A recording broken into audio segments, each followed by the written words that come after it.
Hey everyone, welcome back to K-Korner, the channel where we dive into the wild world of entitled people and their unbelievable stories. Hope you enjoy it, and without further ado, let's go. Hi, I worked at a train museum for 3 summers in a row from ages 15-18. So I have plenty of stories and thought I'd share my experiences with the entitled people and crazies. For this to make sense, I need to explain the layout and way our museum works. We have 3 buildings: main station, freight shed, and roundhouse. The first 2 were built in the 1800s, and the second is a perfect recreation of a building built in the 1800s, but was built in the 1900s. Our station closed roughly in the 1960s, and the rest of the tracks were closed before 1990. Due to the way buildings were built back then, they are not necessarily accessible and due to age do not have to be. There is no fixing the doors, as many of the doors are actually involved in holding the building up, and any changing of the inside of the building is incredibly dangerous and costs too much. And being historical is actually not allowed without the approval of several different committees. This is important to the story I'm about to tell. We have had only 3 wheelchair users in my time working the station. My job specifically was tour guide. I knew everything and anything there was to know. And for the most part, the wheelchair users can be in the main floor of the station and get into the other 2 buildings. They just can't get into one room of the main station or go upstairs. The first wheelchair user was a child, and due to the small wheelchair being able to get into the small room, I brought stuff down from the upper floor to show him, as well as taking pictures using his camera so that he could see the stuff. I did a lot of ups and downs, but he enjoyed it. The second wheelchair user sent her husband upstairs and he took pictures for her, as well as recording my tour so that she could hear about the artifacts, and I spent the time talking to the camera for her. It's the third wheelchair user that was the problem. Our door and deck were not level. The deck was lower due to the fact the deck was slowly sinking into the ground, so we had a ramp that needed to be placed at the doors. Most people understood that we couldn't leave it in place as the ramp also held the door open. She was here with her husband, and he came in and asked why there was no ramp into the door, and was getting very mad because his wife couldn't get into the building. I did my best to explain that the ramp was for the back door and needed to be placed separately. I explained the deck and building were very old, and that they were not made with disabilities in mind as the time period. Disabled people weren't brought to the main station, but to the freight shed, the only building that had a ramp in the 1800s due to wheeled carts going in. My coworker was getting the ramp ready as I tried to calm the husband, but he only got more angry and yelled, "That was then, this is now." I was a bit confused and replied, "Yes, sir, I'm aware that's why our deck has a ramp from the parking lot to the deck, but the deck is still from 1990s and has sunk down. We are replacing it soon, and it will fit better. But for now, our ramp needs to be put out separately." He huffed and went to get his wife and helped her get inside the building. They went into our display room, which had a big enough door for her chair. Then they wanted to see the next room, but it was quickly discovered her chair would not fit. I apologized and explained the building was built in the 1800s when wheelchairs were not commonly in the station and were actually smaller. In fact, we have a wooden wheelchair upstairs that fits through the door fine, but modern metal wheelchairs don't fit through the door.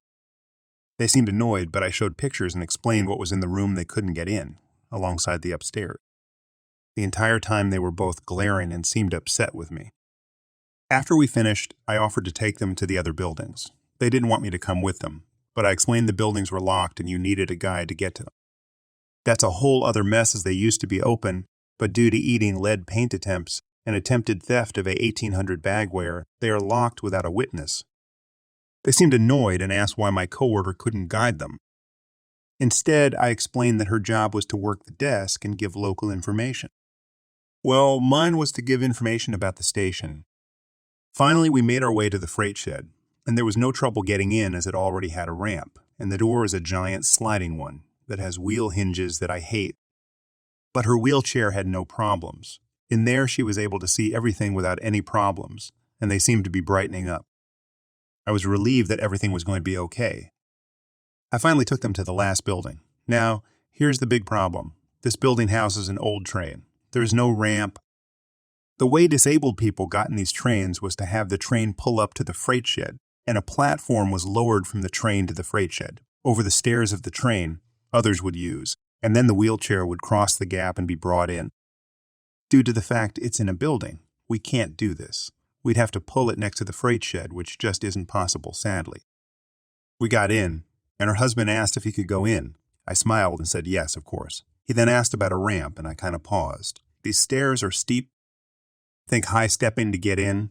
A potential ramp to get up would have to be long or too steep, and the opening isn't wide enough for modern wheelchairs, just old wooden ones. I apologized and explained that she would have to be carried in, but that her chair wouldn't go in. I explained the above, but that didn't seem to matter.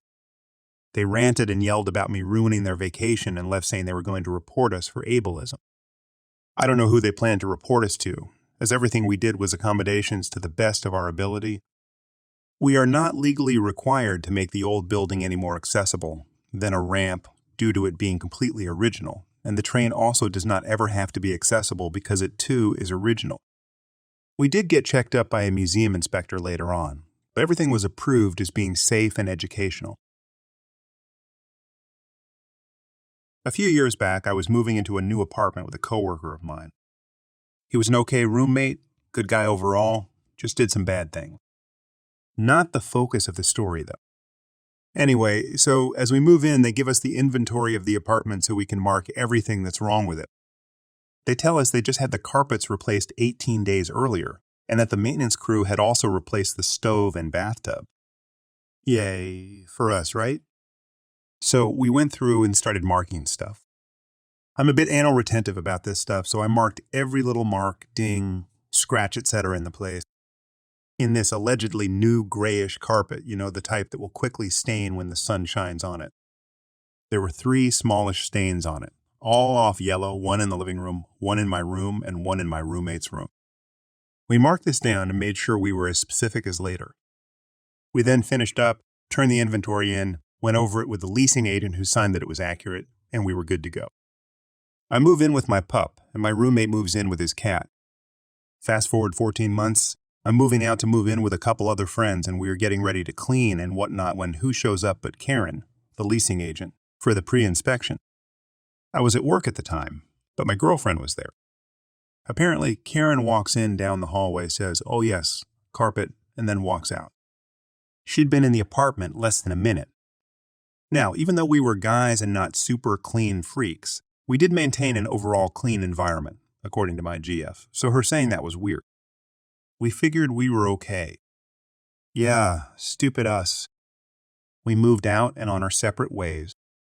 I got a bill in the mail 3 weeks after moving out for $1,400 for carpet replacement and other random cleaning things. Now, some of those things were completely on me or my roommate because my roommate got attacked one night about a week or two before we moved out, so he did no cleaning whatsoever. My def and I did our best, but we figured we'd get dinged a little, but not the full $500 deposit, and then an extra $1,400. I sit down with the Karen and Karen's boss, Superwitch, and asked basically they brought up the 3 stains and said they were made either by my dog or Rumi's cat. They also said the inventory on our first day that Karen signed was invalid because I was too thorough for it to be true, and the carpet was brand new. I basically said that's nonsense and I'm not paying for it, so Superwitch sent it to collections. I fought it for a year with the collection agency and got nowhere. It took my credit score from around a 750 to a 650. Needless to say, I was exhausted from my high-stress job, from fighting this, and I was just ready to just pay it to be done. Until the best girlfriend in the world pointed out that I should just sue them. So I did. I sued the apartment complex for $7,500. The max I could sue in small claims without needing to get a lawyer involved. I couldn't afford one. I had the sheriff's dep deliver the lawsuit paperwork to the apartment complex's parent company and had a court date set. I was scared as I had never done this kind of thing before. I prepped what little evidence I had and went to court. The Honorable Judge Awesome Macoyama Sauce was presiding that day, and when my case was called, I went up with my evidence, and the apartment complex was nowhere to be found. So Judge Awesome asked me why I was suing for such a large amount. I explained the whole situation, showed that I had the inventory with their signature that clearly said both parties agreed that there were stains on the carpet prior to my move-in, and therefore I didn't think it was fair I had to pay for the carpet. But I was willing to pay what I knew I owed if they would just remove my bill from collection. I also said I'd called in sick from the anxiety of dealing with this a few times over the last year, and I was currently missing work to be in court that day. And while I didn't expect to get $7,500, I wanted to get their attention and stick it to them because they can't just treat people like this.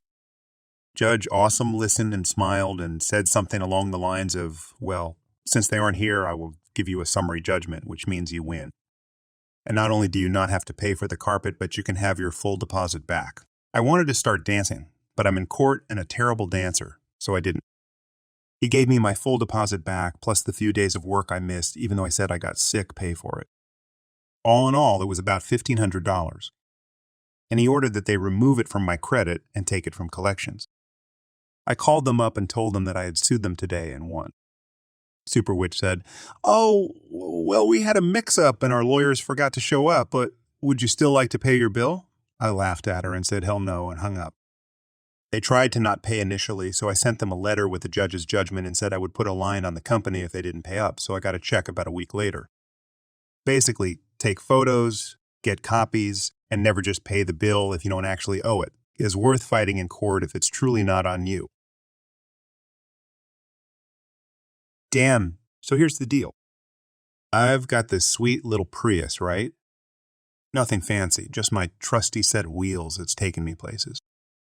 Now, I ain't rich, and I sure as hell ain't driving some shiny sports car, but my Prius and we got history. Now, K-Korner. She rolls in with this yellow Porsche, acting like she owns the whole damn neighborhood. First day, she's eyeballing my parking spot like it's the last piece of pizza at a party. She starts throwing around some math lingo, saying it's mathematically closer to her place or some nonsense. I'm just like, listen, lady, I've been parking here since before you knew what a Prius was. You can park next to me, but this is my turf. Of course, she ain't having it. Every now and then I catch her trying to sneak her Porsche into my spot when she thinks I'm not looking. It's like a game of parking spot chess, and she's trying to checkmate me. But I ain't one to back down. Now here's where it gets wild. One day, I decide to take a bus to visit my mom for a couple of days. I leave my Prius in its usual spot, minding its own business. Fast forward 3 days, and I'm back, expecting a warm welcome for my four-wheeled buddy. But, lo and behold, my heart drops when I see my car looking like it got into a fight with a monster truck. All four wheels flat as pancakes, scratches everywhere. It's a damn crime scene, and Karen's peeking out from behind her curtains like she's watching a soap opera. I'm fuming. No way this happened by accident. My first thought is, who the hell did this? And then my eyes lock onto Karen's hideous yellow Porsche. It's a damn crime scene, and Karen's peeking out from behind her curtains like she's watching a soap opera. I'm fuming. I don't waste time. I call up my neighbor Kelly, who's got security cameras on her property. We huddle around her computer, and there it is, Karen, under cover of darkness, keying my Prius like it's a scratching post. We've got her red-handed, or should I say yellow Porsche, handed. I'm furious, but I keep my cool. I call the cops, file a report, and let justice do its thing. But that's not enough for me. I decide to take this entitled Karen small claims court. It's not about the money. It's about teaching her a lesson. We're in court, and Karen's doing the classic I'm innocent routine. She's got her lawyer, and I'm standing there with my trusty Prius keychain as my defense. The judge, though, he's not buying her act. We present the evidence, the CTV footage of Karen's midnight escapade. It's like Judge Judy on steroids. The judge doesn't mess around. He looks at Karen dead in the eyes and says, "Ma'am, you messed with the wrong guy's Prius."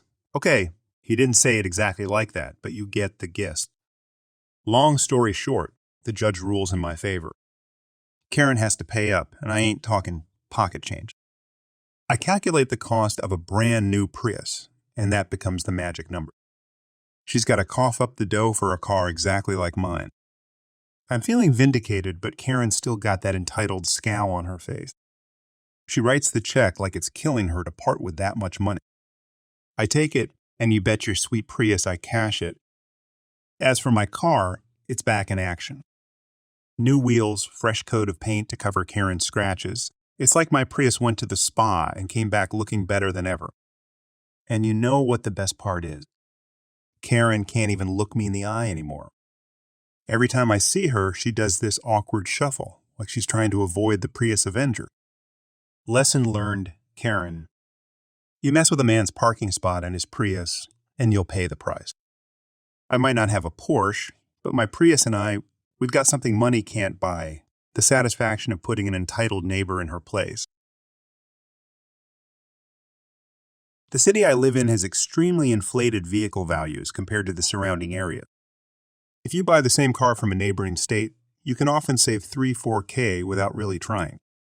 When I buy a new vehicle, which happens every 3-4 years, I always look in the surrounding states to compare pricing.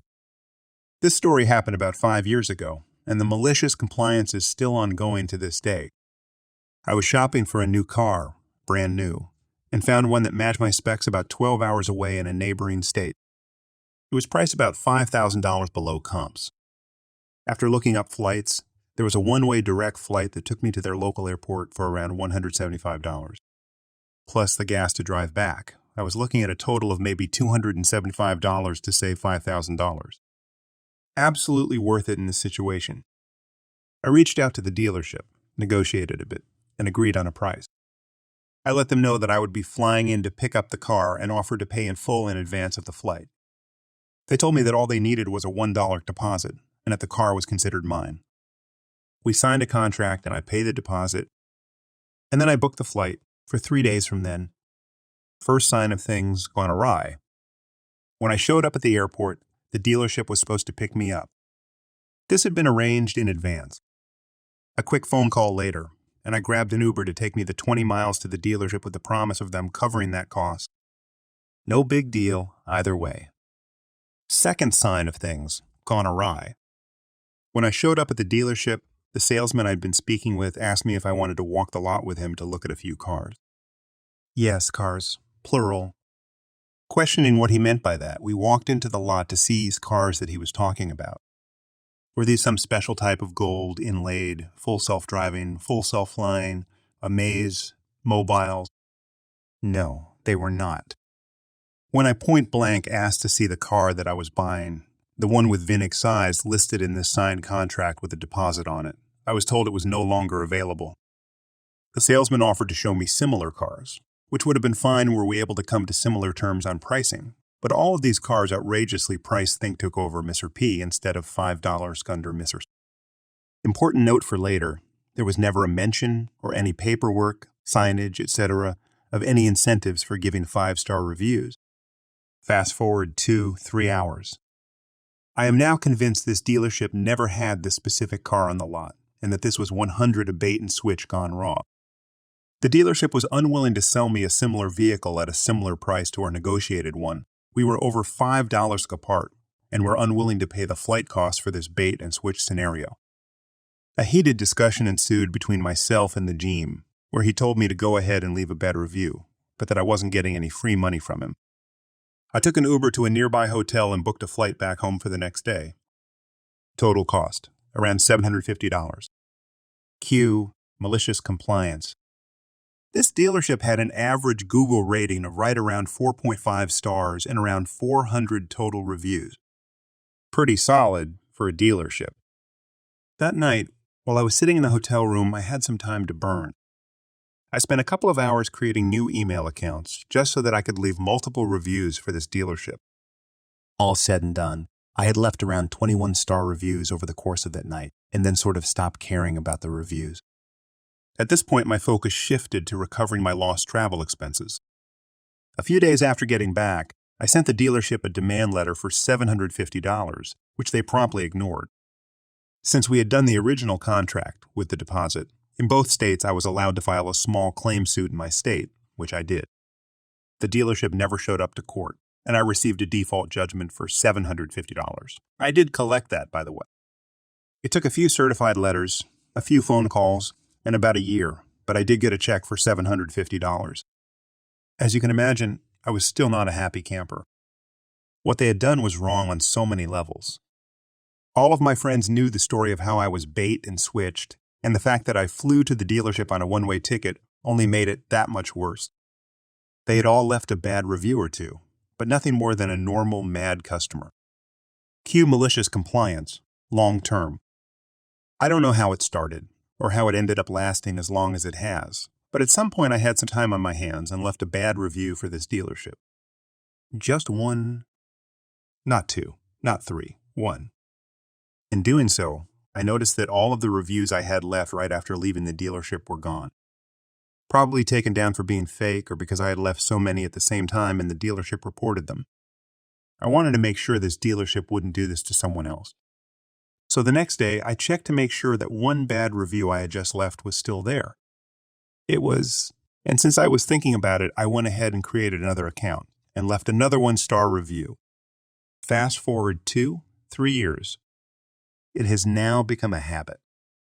Every time I have a few minutes to spare, I create a new account and leave a 1-star review for this dealership. Their current rating, 1.9 stars with nearly 3.5 total reviews. I am personally responsible for at least half of those reviews. When you open the dealer's website, one of the large banners that flashes across the screen advertises $50 for a 5-star review. Something about showing the review to your salesman to get a $50 Visa gift card. It has been this way since about a year after this bait and switch occurred, right around the time the 1-star reviews began to accumulate. Assuming I am responsible for half of their reviews, and the fact that the dealership only has 3.5 total reviews, they have paid $50 per review for at least 1,000 reviews, likely more than that. Meaning, they have implemented a policy to pay for reviews, have spent $50 doing so, and have still seen their average rating drop consistently since telling me to go ahead and leave a bad review. Enjoying the stories yet? If you do, please subscribe, like, and comment. For some context, since last year I've been sick. At first we thought I'd need surgery. However, the doctor wanted to check something out first and sent me to another doctor. After a couple months of testing, this was the last one needed. I also had messed up my leg during this time, and it made it extremely hard to walk on my own. My doctor had suggested I buy a cane, which I did. Another thing about me. While I'm an adult, I have extreme baby face syndrome. People have thought I'm an 8th grader while I'm a freshman in college. My height of 5' doesn't help that either. Now, with context, let's get to the story.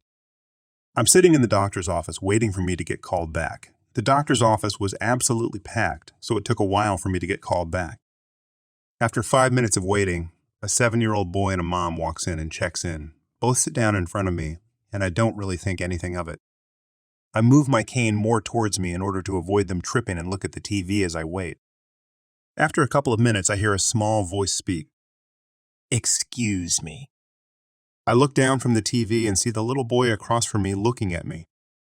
Me. Yes? Can I help you? Nice boy.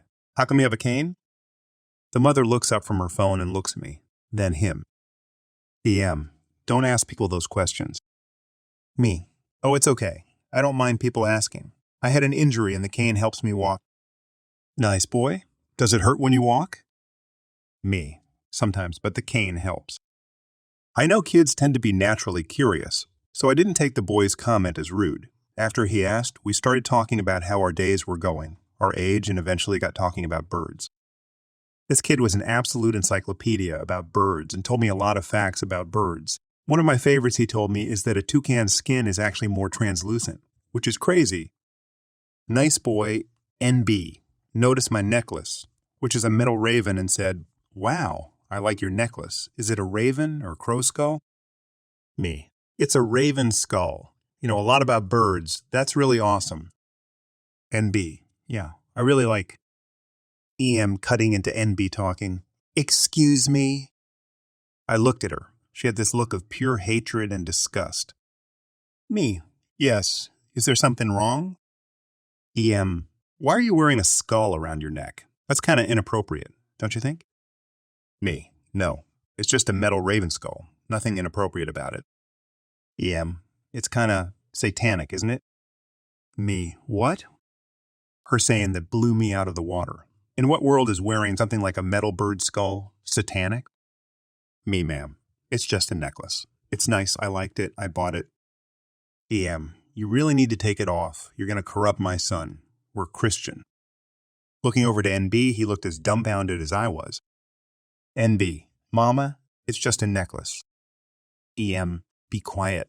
To me, you need to take that off right now and give it to me. Also, you look too young to be using a cane. You're just wanting attention.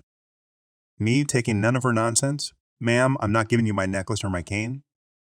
And if anything, you're the one wanting attention and ignorant for thinking that just because my necklace has a bird skull on it is satanic. Also for thinking young people can't have a cane just because they're young. Young people use things such as canes and walkers all the time. EM, angry. How dare you talk back to me? At this point, she got up and tried to grab my cane and necklace. I was ready to push her back, but the security guard who was coming inside for some water stepped in between EM and me. Security guard. Ma'am, I'm going to need you to sit down and leave this person alone. EM. What? No? They're satanic? I'm trying to free them from Satan? Security guard. Ma'am, I'm going to have to ask you to leave. Now, this kind of behavior isn't tolerated here. EM. But my son has an appointment. I can't leave him here. Ski. Can you call his father? If not, you'll have to reschedule. NB. My dad's in the car. At that point, SG escorted EM out of the building, and NB's dad came in to watch his son. NB's dad apologized profusely for his wife's behavior and stated that she was a little eccentric. After 10 more minutes, I was called back and said goodbye to NB. After my appointment, NB and his dad were gone, and I went on my way. Something that I think is funny, however, is what NB's dad had said regarding EM. I don't even know why she said that it was satanic. She's not even Christian. She's an atheist. So this weekend, I was supposed to pick up my mom from my grandparents' place since my dad was out of town, and the place is 100 kilometers away from our city. Mom has a driver's license, but does not drive. Since I don't trust my car to leave the city with, I proceed to take my dad's car, that he left at home, to go pick up Mom. Since I would not be using my own car for the duration, I decided to give it to my partner to go shopping and such while I'm gone. So we woke up Sunday morning, got in my car, and I drove us to my parents' place to pick up my dad's car. I left in my dad's car and my partner left in mine. I didn't even make it out of the city, and I got a call from her asking if I could come back since she had been in an accident. I headed back since the site of the accident was at the very end of the street we lived on. Once I got there, I found out that once she reached the end of the street, she made a right turn and hit the first 2 cars parked on the right. Honestly, I didn't know how to contain my laughter. I mean, hitting a parked car, no, 2 parked cars, that takes skill. So I proceeded to talk with the owners of the cars and offered to pay for everything we were at fault. I had no problem going to the police except for the 3-6-hour waiting time every time you go to the accidents department, but offered to fill out an amiable form. This is something we have in my country where if you have an accident, both sides just fill out the form and be on their way without contacting the police. I live in the capital city and we get lots of accidents on a daily basis. Since it was Sunday and all the insurance places were closed, I could not acquire such a form, so I proceeded to let them photograph my insurance, exchange phone numbers, and assured them that we were neighbors and that tomorrow, Monday, I would contact them with the form to fill it out. All is fine and I leave for my grandparents' place. On the way there, I contacted a friend that works for insurance, and he mailed me a form along with a reference for a service station that would have their cars repaired in a day. I proceed to call the guys and tell them that I will be back in a couple of hours with the form, and we will get everything settled today. To this, one of the guys says in his position he is entitled to go to the police, so he will be waiting for us there if we decide to come. This is where I pulled a 180. So I was trying to be a decent human being and repair the damage my partner caused, and this guy wanted to waste 3 hours of my Sunday because he felt entitled. Fine. At this point, it may be useful to mention that I have studied law to a master's degree, have the degree, and have been working at law firms for over 5 years, so I pretty much know the laws better than the cops. Karma starts to kick in. I call the guys on the way back from my grandparents and ask them to grab a copy of the form that needs to be filled out for me as well. These forms have a number order on them and first come, first serve. They tell me they cannot since there is only one per person. This is nonsense. I know this for a fact. When you ask for such a form, the cops even ask if the other party is here to give one for them too. Regardless, I got there after they'd been waiting for about 2-3 hours and requested a form. They had numbers 56, 57, and I had 89. Mind you, each case takes about 20-30 minutes. Lazy idiots. So when their numbers come up, I was just getting my form, and as they enter the office, I also enter and ask the cop, I'm also a part of this incident as it was a three-way accident. Should I not also be here when you talk to the other two parts? The cop proceeds to tell the guys to leave his office and come back when all three of us have filled out the report. Guys proceed to wait another 30 minutes for my partner to fill out the report, and then we all go in once she is done. Now we get to the core of the problem, the most incompetent police officer I've ever seen. I am sure even those among you with no legal background or knowledge will see how pathetic this guy is. People who filed reports, the other two guys, one of them did not even have a driver's license because it was his mom's car and his partner filled the report. The other guy had a driver's license and filed his report, although the car belonged to his parent. This is relevant since the only people legally allowed to file that report is either the owner of the car or the person driving it at the time, of which none of these two were. The cop finds my partner guilty, as she truly was to be honest, and proceeds to fill out the paperwork. I asked him, "Officer, do you know the regulations for parking on a street this incident happened on?"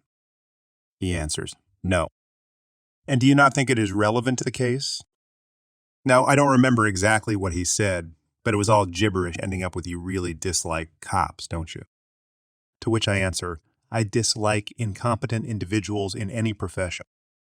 He ends up getting his way since he was the authority in the situation and proceeds to ticket my partner and hand the guys copies of my insurance to get their cars fixed. Edit. Small detail I left out. Cop did not take pictures of the damaged cars as is mandatory by law for any case that comes across his desk. He literally has no evidence an accident ever happened apart from the words of the other two guys. I'm sure that any policeman reading this would have a field day. Cue karma. As soon as I get home, I start to do exactly what society and my profession taught me. I sue him. I filed the lawsuit on Monday and got a date in 4 months. Litigation in non-penal cases is very slow in my country. Usual time to finish a lawsuit is anywhere between 1 to 8 years depending on how much your lawyer wants to push it. The thing is that she was in fact at fault, and had they just taken me up on my offer and not wasted my time, they would have had their cars fixed by now, Tuesday, but they were entitled to go to the police. Fact. Parking regulations on that street, as any other for a matter of fact, state that cars should be parked parallel to the sidewalk, not on it, not perpendicular, parallel. The street has a few apartment buildings, so there is nowhere near enough parking places, so the neighbors made a convention to park perpendicular to the sidewalk to fit more care, taking up a whole lane of traffic, but that's another story. The thing with conventions is that it's all fine and dandy till something happens and the police get involved, and law states you must take responsibility for what happened. So basically there is no chance whatsoever that we will lose the lawsuit, and I will even drag it out as much as possible. I'm thinking I could get it up to 5 years no probs. Now another kink is a law that states that any item that is under litigation does not produce legal effect. In translation, this means that until the judge gives a verdict to my lawsuit, the ticket is suspended so the guys will not be able to fix their cars, not even on their own dime. It is somewhat assimilated to evidence, but at a much lower scale. Also, once the process is over, not only will I not be paying for their repair, they will be paying for mine. My main argument in the lawsuit is a legal concept no ASA causality link, which applied to my case means, yes, my partner caused an accident, but that accident was caused by you parking your cars illegally. If you would have parked legally, there would have been more room. Your car would not have been in that spot and thus would not have been hit, regardless of my partner's actions. So basically, your action of parking perpendicularly caused the damage to my car. For context, I am a white female. I used to manage housing at a very large, well-known university U.S. Every time we released assignments, we got hundreds of calls, but one particular call still haunts me, and I finally quit and changed careers shortly after. I had a couple full-time employees and students who would answer the calls. One of the student workers was black. We'll call her M. She was very shy but did a great job on the phones. She came to my office one day and said a mom wanted to speak to the housing manager because her daughter just looked up her assigned roommate on Facebook and saw that she is black.